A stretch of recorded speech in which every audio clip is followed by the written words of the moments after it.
back from Italian Dolomites. Those are really nice mountains there, full of trails, beautiful trails. I've visited those 2 years ago, and it was so nice that I just wanted to come back. And because last year I hiked through the Mont Blanc trail, which is actually very, very similar, and I liked it. I wanted to do something similar this year, and that was Alta Via, actually, Alta Via trail. And in Dolomites there are, I think, 9 Alta Via trails, different paths, different trails in the same area. And like 99% of people are walking just Alta Via 1, which is the most famous one. It's a very beautiful one, but it's only 120 kilometers long, so it wasn't long enough for me, and I wanted something longer, so I've made a trail which connects Alta Via 1 and Alta Via 3, which is similar, and it's sort of nearby. And the advantage of it is the distance, because together it makes about 250 kilometers. And another advantage is that it's a circle, so you come back to the point where you start, which is very convenient, because Alta Via 1, it starts in Lago di Braies near Villabassa village. It's going all the way south, 120 kilometers, and when you finish it, it's not that easy to come back to the car, because you have to use several buses and several trains. The connection is not very straightforward there. So that was another reason for me to make a circle. And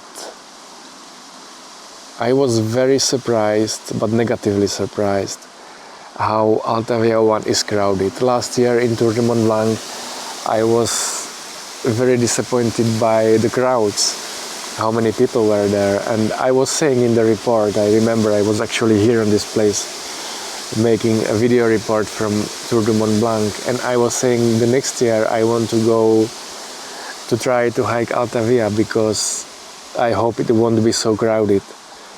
But oh boy, that was even worse. Alta Via 1 is super crowded because everyone is walking it. I have no idea why everyone is choosing Alta Via 1, and that's what I did. But the good thing is that most people are just there, and if you choose different trails, like that Alta Via 3 for example, they are basically empty. So yeah, I met literally hundreds of people per day in Alta Via 1, and thanks to that, due to that, I couldn't record many of nice places because they were just crowds. But the second half, I met like 5 people per day, which is total opposite, and that was also a very nice surprise. Just positive one this time. And if I can give one recommendation about this, screw Alta Via 1, even when everybody is going there, and go to another one or make your own hike, because there are hundreds of trails in Dolomites, and all of them are super beautiful, super nice, with very nice views.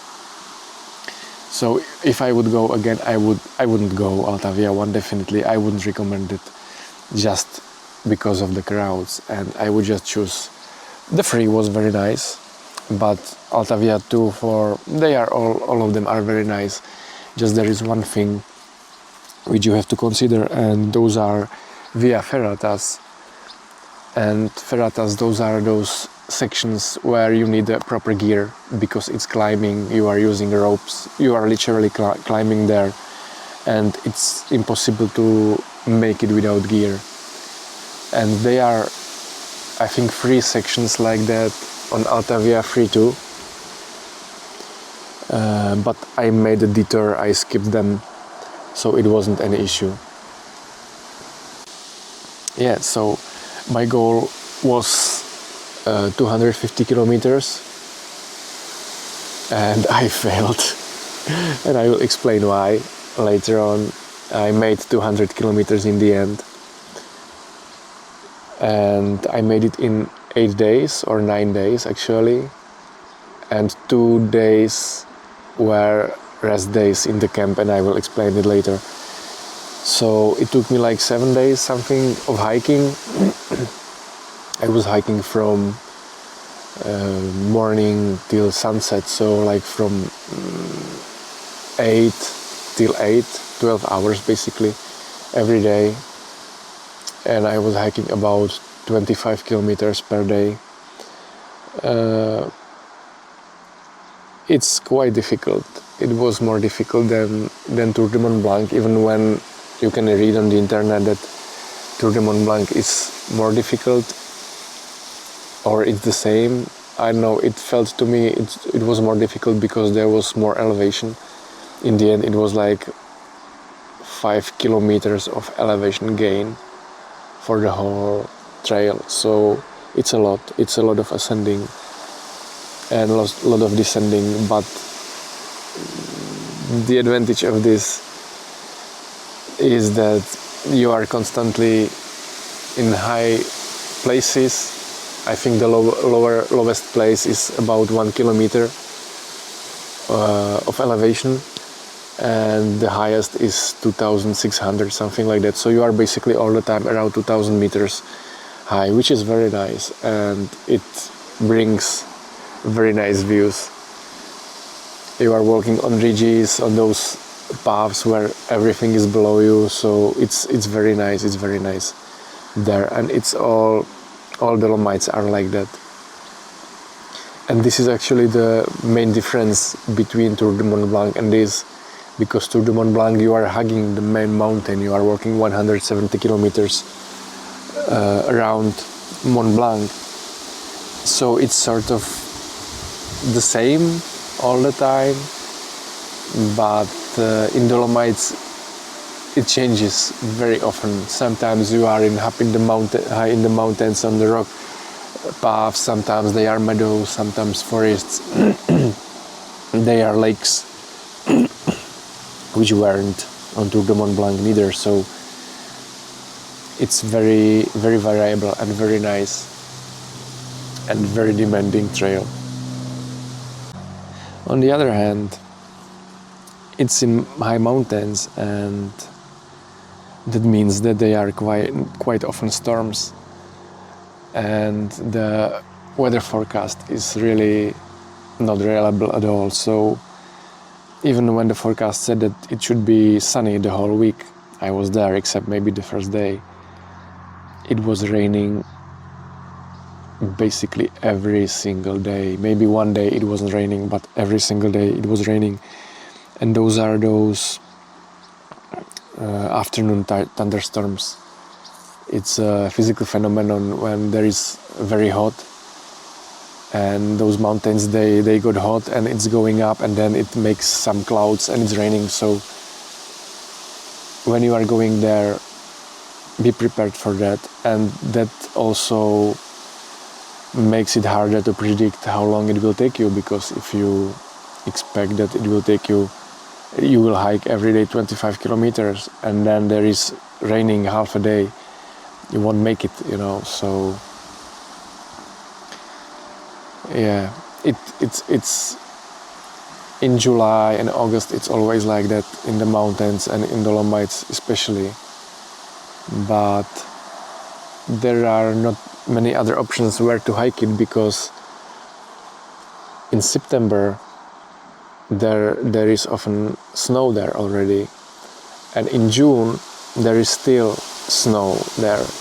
So basically there are only 2 months without snow in Dolomites. And even in July there were patches of snow there, and 2 weeks before I came people were posting pictures when they were just going through snow. So it's still snow there, but it's walkable. If you would go sooner in June or later in September, some places wouldn't be possible without gear because of the snow. So yeah, weather is definitely something you have to consider when you are going there, and to be prepared for raining and for thunderstorms, which means that when the storm is coming, you shouldn't be high up in the mountain. You should go lower to the valley where it's safer.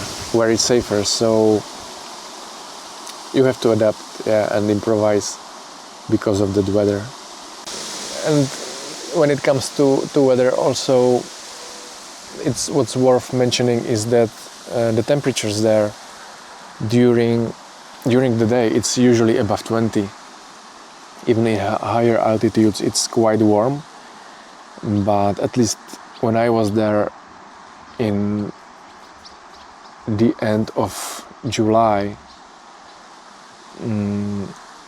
it wasn't hot, it was sunny. It was about, I think 25 degrees was the most, but it wasn't that hot, and people were using sunscreen. I could see how they are using sunscreen all the time, but I haven't used sunscreen at all, and I haven't got burned.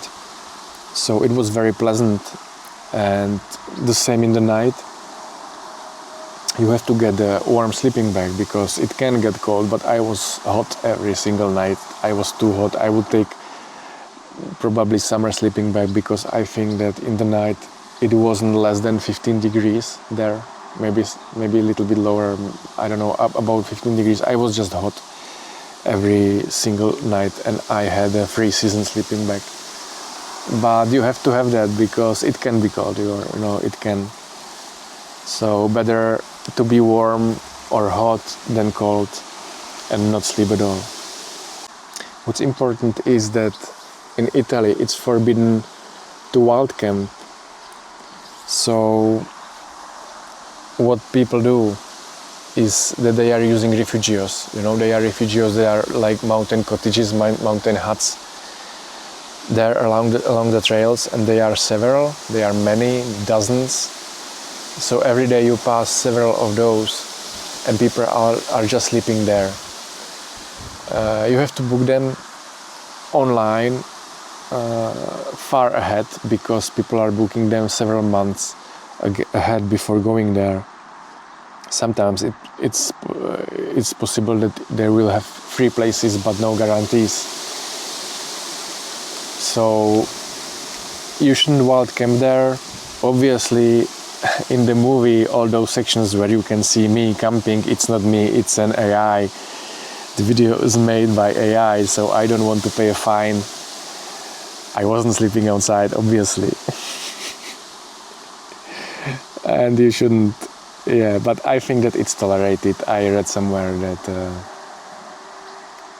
wild camping is tolerated in Dolomites, and I met some people who were wild camping there. In the morning they were just packing their tents, and I think when you leave no trace and you don't set up a tent in a place where there are flowers and or close to roads or whatever, you should be fine. But there are camping sites everywhere, not camping sites, refugios, and you can sleep there. It's just very, very expensive. I think it's like 100 euros or 80 euros per night for one bed, basically. And it's good for restocking too, because there are not many villages or towns around the trails. I think I passed 2 towns or 3 towns where you can buy some food and stuff, so you have to buy it from those refugios, and oh man, those are expensive. I was complaining a few months ago in Madeira that I paid 12 euros for 2 liters of Coca-Cola. Here in one refugio I paid 10 euros for half a liter of Coca-Cola. because I'm on hikes, I'm buying Coca-Cola because of sugar, because it's fast energy for those climbs, steep climbs. So it's very, very expensive there, and I would take a lot of money. And on the other hand, they take cards, which is really good. You don't have to have any cash, and also everyone speaks English, so no problem with the language, with communication.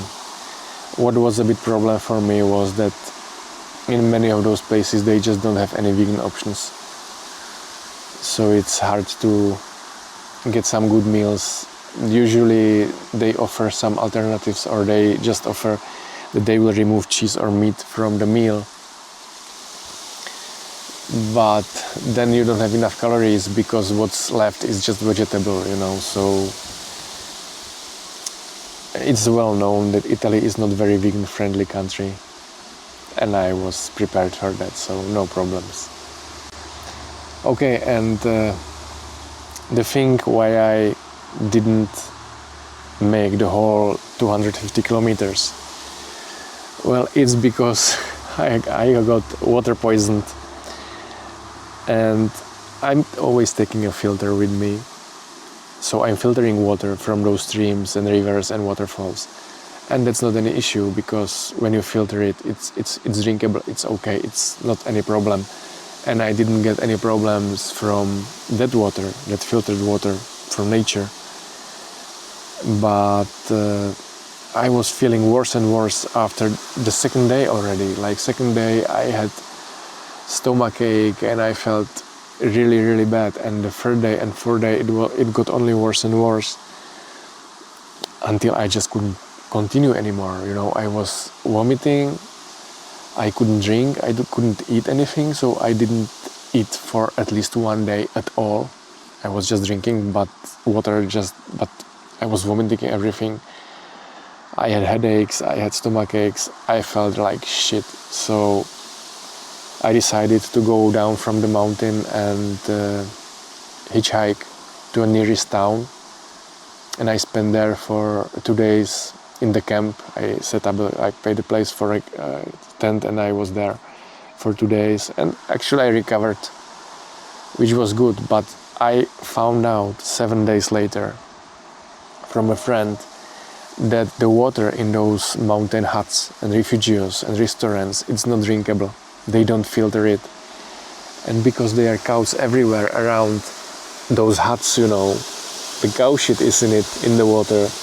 And I was drinking it for 4 days basically, or 3 days. So that was the problem. I was drinking cow shit for 3 days and I got all those problems. But I heard about this before I was going there.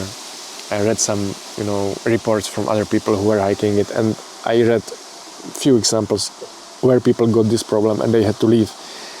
So I was very lucky that after 2 days of rest I could continue. But that's the reason why I had to skip about 50 kilometers, and I hiked only 200 in the end.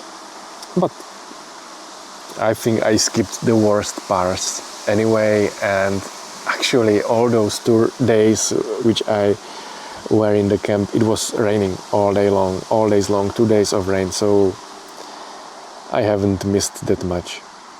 But it's good to know it, that just don't drink water from the bathrooms in those refugios and huts and restaurants in the mountains. On the other hand, when there is tap water outside, sometimes flowing, I always asked the staff there if it's drinkable. They always said, oh yes, of course it's drinkable, no problem. So I hope that wasn't the case of my problems, because I was drinking this too. But I hope that those are drinkable when they say that it's drinkable. Just don't drink or don't take water for drinking from those huts, from those toilets or bathrooms or whatever, because that's not drinkable definitely. They are actually very nice animals there in Dolomites. They are goats, hares, foxes, golden eagles, very nice places. There are many marmots there. You know, the Dolomites are well known for marmot population. They are squeaking around when they see you. But those are really big. Those are like big, huge hamsters, you know. Sometimes they allow you to come close, or they come close to you when they think that you have something to eat. But don't feed them. They shouldn't be fed. Also, there are wolves there, but I haven't seen any. They are not dangerous. They are avoiding people. And also very rarely there could be bears. There are some reports that there are bears in the area, but very, very rarely. They are usually just passing from the other side or other part of the mountains. So the chance that you will see a bear is literally close to zero, especially when you make some sound, or you know, and they are big planes, so they could see you, they can't surprise you, or you can't surprise them. So I don't think that it's dangerous at all. And when it comes to transportation,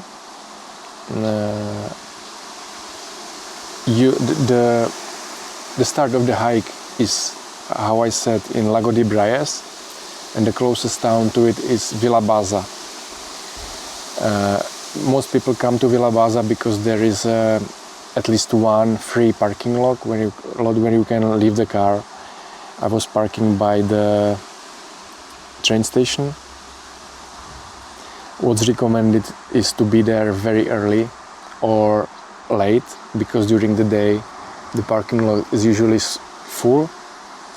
So I came late, just before after sunset, like late evening, and I was walking towards the Lago de Braies because it's like 10 kilometers. And what most people do is that they go from Villabassa to Lago de Braies by a bus. There is a bus going there, I think like every hour. But in the summer, in the season, you have to book a ticket online. They won't take cash, and then won't take you in if you don't have a ticket booked. So, and also, when Lago de Braies is very, very touristic place, very nice and you know, well-known lake. And if you come there by a bus with the first tourists, it will be full of people. So what I did was that I was walking to Lago de Braies in the evening when I came by a car. It's like 10 kilometers. So I was sleeping around 2 kilometers before Lago de Braies, and I woke up very early and went there at 6 a.m., something like that, and it was empty. You know, the place, Lago de Braies, they are usually hundreds of people. And I was there completely alone because I was there just before everyone came, you know. The buses start to come, I think, at 7:30, something like that. So that's another good thing when you come there by foot. 10 kilometers is 2.5 hours, 3 hours. There is literally no elevation. So it's the best way, I think, how to get to the start of the trail, Alta Via 1. Going back is much more difficult. You have to use several trains and buses to get back. But if you connect Alta Via 1 and 3, you come back right to the car. And what's also good in Villabassa with the parking lot at the train station is that there is a free public toilet, very nice and clean and equipped. And you can just wash yourself after coming back. That's what I did, to not go to the car dirty. There is a big sink and soap, and it's very clean and nice there. You can even lock the doors, so you can wash yourself easily. You can take your time there for free. Really good thing to have it there, right next to the parking lot. So, I think that's it about the trail in Dolomites. I repeat, if you can, avoid Alta Via 1. Try another one. There are hundreds of trails, and being in crowdy place when 5 kilometers farther in another trail, there is nobody. It makes no sense to me. And I would even say that Alta Via 3 was nicer than Alta Via 1. They were nicer, but it was more difficult. There are some very exposed parts where you walk very narrow, path, and there is a big drop right next to it. And when the path is full of small stones and rocks, it's very, very slippery. I was scared. On 2 places I was very scared. I was basically crawling on like an animal, because I was scared, because one bad step, you slip and you are dead. There is just several hundred meters drop down there, but nobody was there, which was better. Okay, so my next plans haven't changed. I already booked my flight to Crete.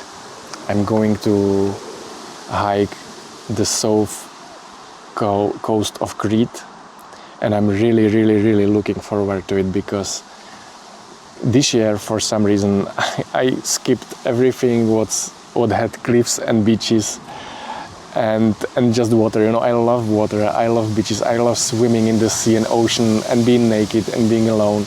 And this year I was on Tenerife, Madeira, now this, Dolomites, and it was always full of people. Those were the most crowded places probably I've ever visited. So I'm really looking forward in a few weeks to be in Crete, a Greek island, Crete, where the trail should be completely empty. There shouldn't be anyone. Also, it's out of season, so I should be there alone, and I can't wait to be alone on some nice sunny trail with the sea.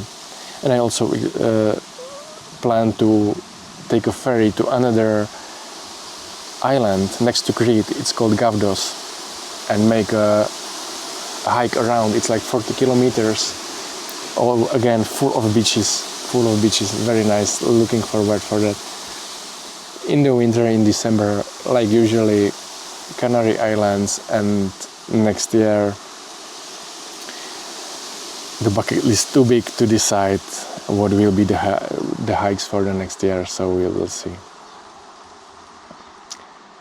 See you on another hike.